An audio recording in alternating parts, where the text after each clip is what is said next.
नमस्कार दोस्तों। आज हम इस वीडियो में शुभ और अशुभ कर्म के बारे में बात करेंगे। शुभ और अशुभ कर्म। गीता में भगवान कहते हैं कि हे अर्जुन, ईश्वर संपूर्ण प्राणियों के हृदय में रहता है। मनुष्य योनि का कर्मों के साथ घनिष्ठ संबंध है। इस संसार में अगर मनुष्य ने जन्म लिया है तो वह कर्म करेगा। ऐसा संभव ही नहीं है कि उससे कर्म ना हो।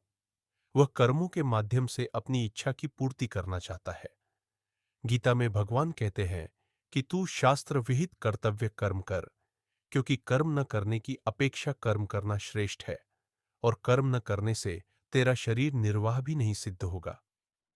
कर्म करने के लिए मनुष्य पूरी तरह से स्वतंत्र है। जब वह अच्छे या बुरे कर्म अपने जीवन में करता है, तब उन कर्मों के अनुसार ही उसका स्वभाव बनने लग जाता है। उसी तरह के मनुष्यों का संग उसे अपने जीवन में मिलता रहता है। अंत में वह अपने स्वभाव के अनुसार ही कर्म करता रहता है। जिस व्यक्ति का जैसा स्वभाव होता है, वह वैसा ही व्यवहार करता है। जैसे घिसे जाने पर भी चंदन अपनी शीतलता नहीं छोड़ता, और कस्तूरी कीचड़ से सनी होने पर भी सुगंध नहीं छोड़ती। अज्ञानवश मनुष्य यह भूल जाता है कि कर्मों की गति बहुत ही सूक्ष्म है। अच्छे या बुरे कर्म को भलीभांति विचार करके ही करना चाहिए। कार्य चाहे छोटा हो या बड़ा, बुद्धिमान मनुष्य को उन्हें बुद्धि से, युक्तिपूर्वक और विनम्रता से पूरा करना चाहिए, न कि अभिमान और ईर्ष्यापूर्वक। पांडवों से ईर्ष्या रखते हुए कर्म करने पर अभिमानी दुर्योधन ने अपने संपूर्ण कुल को नष्ट कर दिया।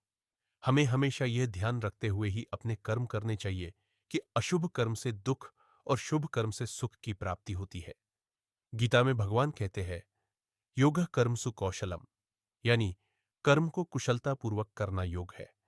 इसलिए शास्त्रों से हमें अपने कर्मों में कुशलता लाना सीखना चाहिए।